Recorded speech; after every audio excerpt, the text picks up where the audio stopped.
Assalamualaikum warahmatullahi wabarakatuh. Om Swastiastu, Namo Buddhaya, salam kebajikan. Salam sejahtera bagi kita semua. Bagaimana kabarnya hari ini teman-teman? Saya harap semoga semuanya selalu diberikan kesehatan. Amin ya robbal alamin.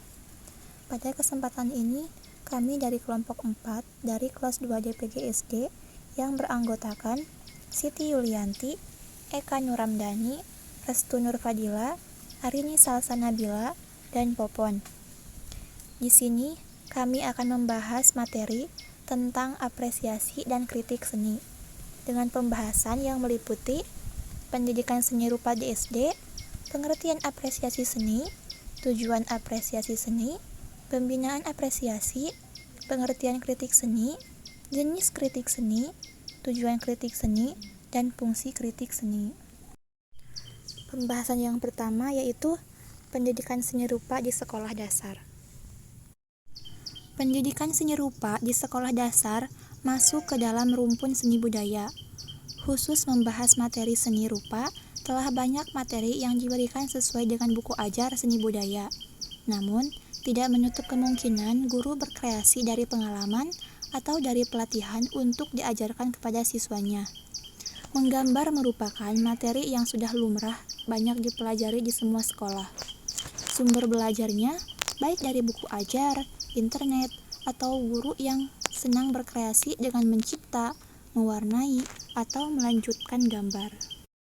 Dengan kata lain, belajar menggambar sudah banyak diterapkan untuk berbagai keperluan pendidikan seni rupa. Menurut Tabarani tahun 2000, kegiatan menggambar anak penting untuk mengembangkan kemampuan berpikir dengan rupa atau membayangkan yang bersama dengan kemampuan berpikir dengan kata, akan memperlancar proses kreasi kelak di bidang apapun kita berkiprah. Seperti yang dinyatakan dalam kutipan Primadi bahwa menggambar tidak spesifik untuk menjadikan siswa sebagai seniman. Namun, apapun karir siswa kelak, proses kreasi akan sangat bermanfaat bagi semua siswa. Pendidikan seni di sekolah formal, selain melatih kemampuan motorik, juga merupakan pendidikan sikap, pendidikan karakter, dan juga melatih sensitivitas terhadap sesama. Untuk selanjutnya ada apresiasi seni. Yang pertama, pengertian apresiasi seni.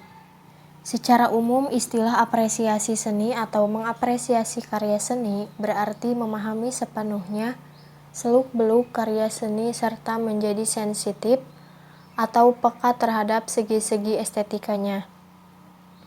Dalam sebuah kutipan berikut dijelaskan bagaimana apresiasi membentuk seseorang menjadi sensitif, serta melatih bagaimana mengamati dan berani menanggapi sebuah karya seni. Apresiasi mengerti dan menyadari sepenuhnya seluk-beluk hasil seni serta menjadi sensitif terhadap segi-segi di dalamnya, sehingga mampu menikmati dan menilai karya dengan semestinya. Kemampuan mengamati dan menanggapi karya seni atau bentuk visual atau tekstual yang ada dalam karya seni. Di sana bukan sekedar kemampuan mencatat ciri-ciri atau data yang ada pada objek, namun lebih dari itu. Kesanggupan menemukan kandungan objek itu menjadi penting. Beberapa hal yang penting dalam mengamati atau mengapresiasi karya seni adalah seringnya mengamati latar belakang informasi, kondisi psikologi saat mengamati karya. Adapun pendapat lain mengenai apresiasi. Berapresiasi berarti menghargai. Kata menghargai melibatkan dua pihak, yaitu subjek sebagai pihak yang memberi penghargaan dan objek yang bernilai sebagai pihak yang dihargai. Subjek akan memberikan penghargaan dengan tepat apabila ia mampu mengamati dan menilai apa yang bermakna dalam objek. Pentingnya kegiatan berapresiasi dalam pendidikan seni karena siswa memperoleh pengalaman menyerap, menyaring, menyikap, mentafsirkan dan menanggapi gejala estetik baik pada karya seni maupun alam. Dengan pengalaman seperti itu dapat dikembangkan pula kepekaan terhadap gejala-gejala lain, seperti gejala yang berhubungan dengan segala fenomena kehidupan, etik moral, dan ketuhanan. Dengan kata lain, bahwa dalam kegiatan berapresiasi potensi afeksi siswa menjadi fokus dan sasaran perhatian agar lebih berdaya dan berkembang. Menurut Jajuli pada tahun 2008, apresiasi berarti menerima, menghargai melalui proses yang melibatkan rasa dan pikir, di mana proses melatih kepekaan siswa. Kegiatan apresiasi dilakukan dengan berbagai metode yang merupakan gabungan antara aspek pengamatan dan penghayatan, melalui teknik bertanya dan menunjukkan unsur-unsur menarik dari suatu karya. Kegiatan apresiasi tidak hanya dilakukan di kelas saja dengan cara guru memperlihatkan karya-karya terkenal kepada siswanya pada jam pelajaran. Kunjungan pameran atau museum seni sudah menjadi hal biasa dilakukan. Diselenggarakannya pameran di sekolah merupakan kegiatan apresiasi yang efektif guna meningkatkan apresiasi siswa. Kegiatan apresiasi pada seni merupakan suatu proses penghayatan pada seni, kemudian diikuti dengan penghargaan pada seni itu serta pada senimannya. Proses penghayatan melalui tahapan pengamatan, tanggapan, evaluasi, penghayatan. Sampai pada tahap penghayatan ini pengamat mencapai kenikmatan, pesona, kemudian diiringi dengan penghargaan.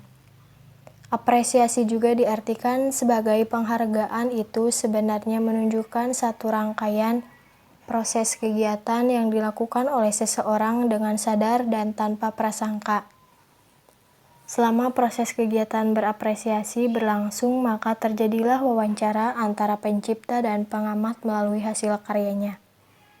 Selain itu, untuk mencapai hasil maksimal dalam memasukkan apresiasi dan pembelajaran seni rupa di sekolah, maka pendidikan seni rupa perlu mengembangkan kemampuan berpikir dengan rupa yang bersama dengan kemampuan berpikir dengan kata atau yang berkembang belakangan.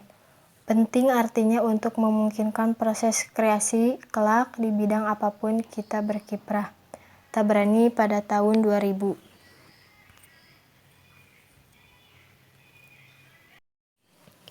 Kemudian, tujuan pembelajaran apresiasi seni rupa. Secara umum, tujuan pendidikan seni adalah mengembangkan pengalaman estetik siswa agar memiliki kepekaan dan kepedulian terhadap sesuatu yang indah, mudah dan cermat menerima rangsangan dari luar, mudah tersentuh nuraninya sehingga menjadi manusia yang sensitif.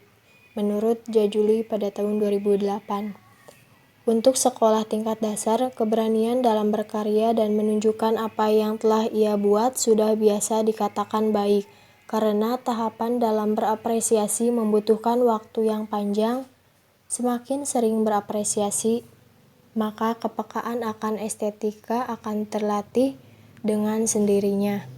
Melalui pengalaman estetik, siswa diharapkan dapat menginternalisasi atau meresapi, mengakarkan nilai-nilai estetik yang berfungsi untuk melatih kepekaan rasa, kecerdasan intelektual, dan mengembangkan imajinasinya.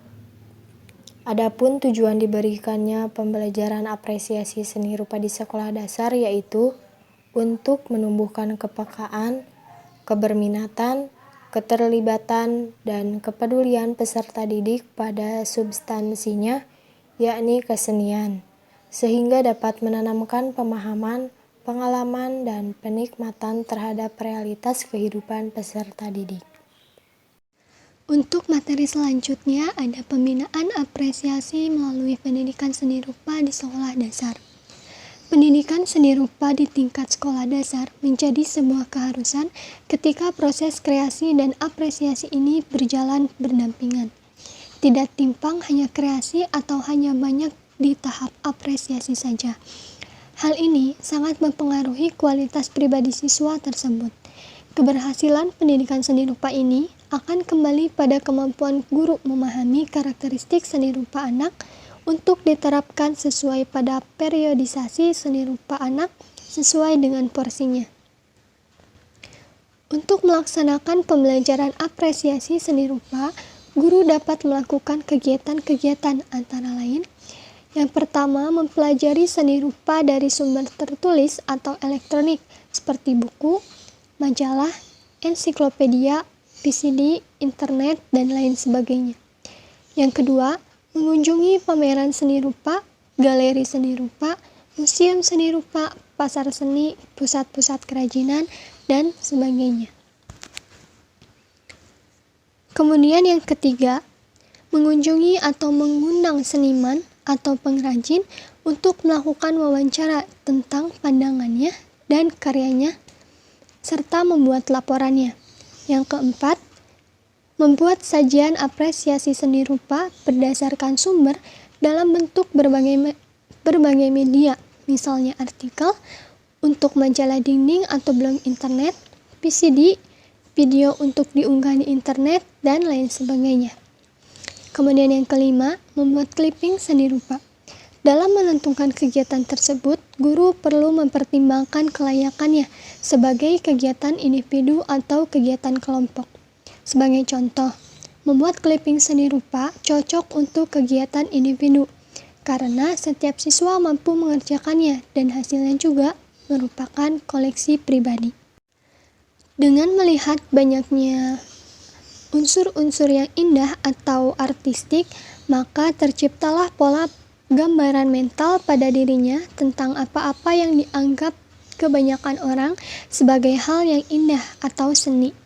Nah, selanjutnya ia akan memilih hal-hal apa yang secara individual menarik bagi dirinya sendiri.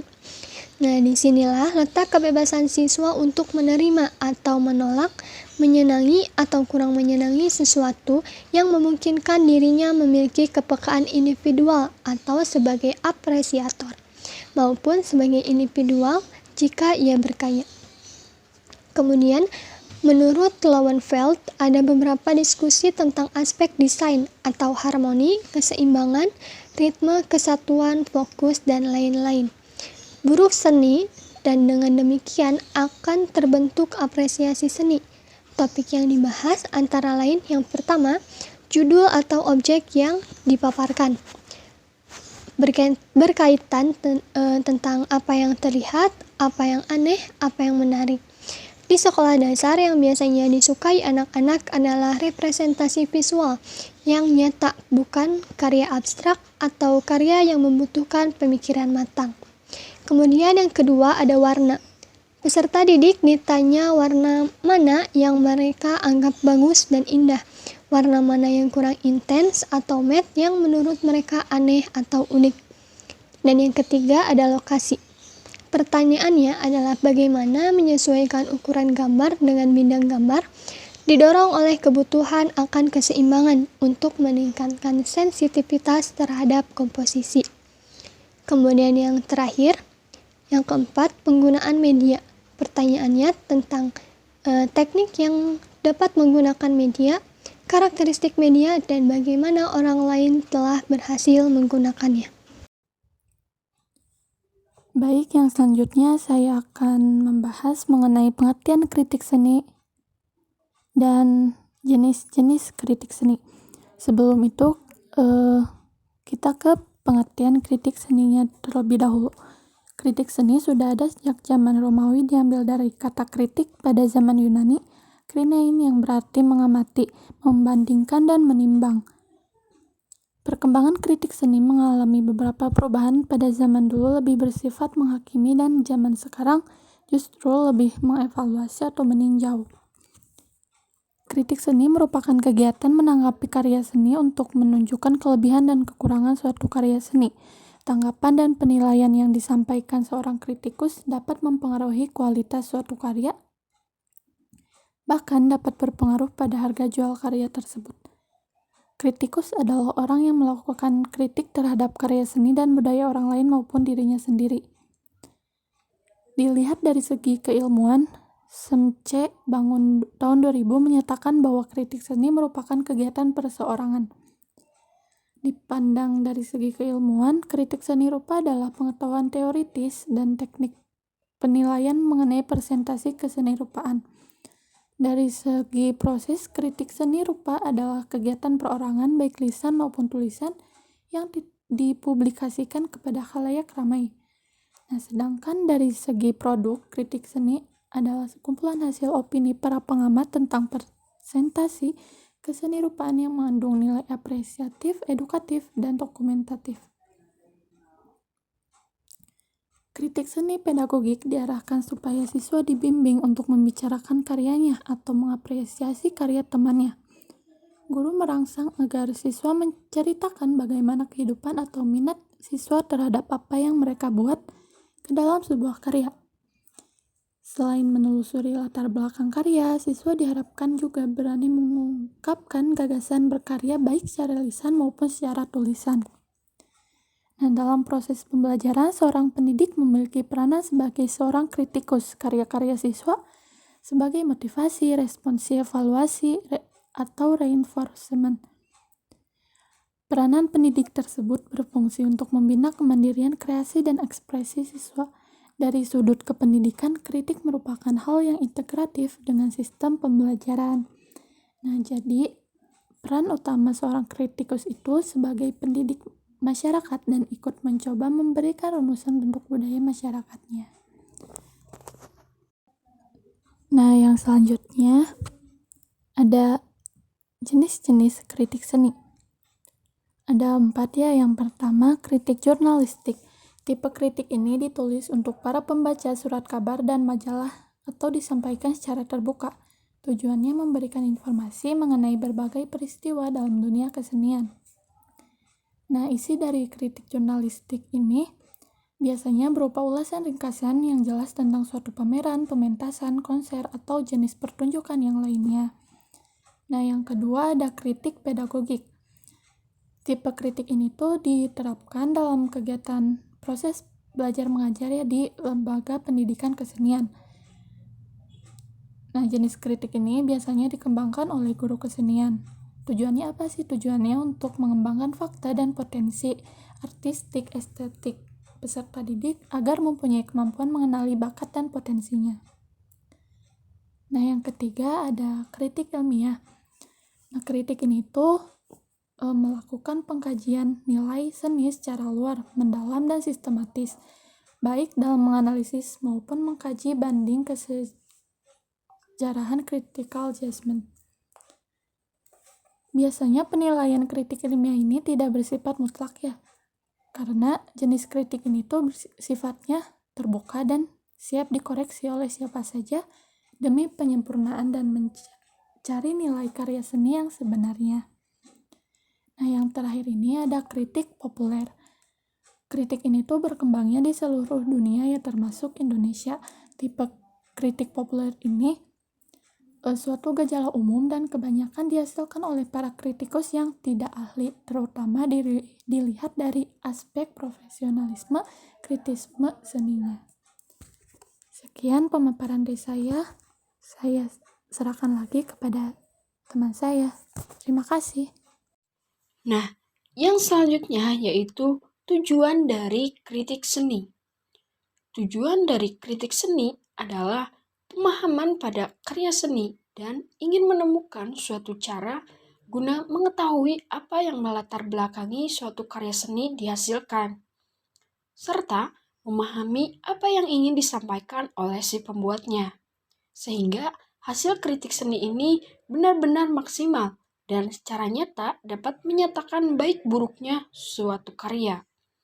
Adapun akhir tujuan dari kritik seni ini sendiri adalah supaya orang yang melihat karya seni dapat memperoleh informasi dan juga pemahaman yang berkaitan dengan mutu suatu karya seni dan menumbuhkan apresiasi serta tanggapan terhadap suatu karya seni. Nah, itu merupakan pendapat dari Perlman pada tahun 1967. Nah, yang selanjutnya yaitu mengenai fungsi dari kritik seni. Seperti yang sudah dinyatakan dalam definisi bahwa kritik seni ini bertujuan untuk menilai suatu karya untuk meningkatkan kualitas dan nilai jual suatu karya. Kritik seni ini pun memiliki beberapa fungsi, di mana kritik seni memiliki fungsi yang sangat strategis dalam dunia kesenirupaan dan juga pendidikan seni rupa.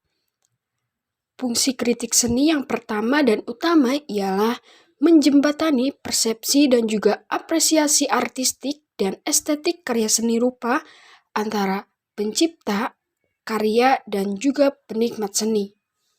Komunikasi antara karya yang disajikan kepada penikmat atau publik itu sendiri membuahkan interaksi timbal balik dan interpretasi keduanya. Selain itu juga terdapat beberapa fungsi lain dari kritik seni, di antaranya yang pertama, mendeteksi kelemahan, mengupas ke dalam, serta membangun kekurangan bagi perupa pada karya seninya. Nah, kemudian yang kedua yaitu membantu memahami karya serta meningkatkan wawasan dan juga pengetahuannya terhadap karya seni yang berkualitas bagi penikmat seni.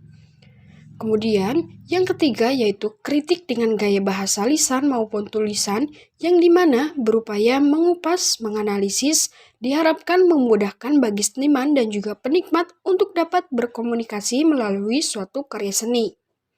Nah, fungsi yang terakhir yaitu dapat meningkatkan dan juga memupuk kecintaannya kepada karya bangsa sendiri dan sekaligus kecintaan kepada sama manusia. Sekian materi yang dapat kami sampaikan. Semoga bermanfaat untuk teman-teman. Terima kasih atas perhatiannya dan mohon maaf jika terdapat kesalahan atau kekurangan. Wassalamualaikum warahmatullahi wabarakatuh.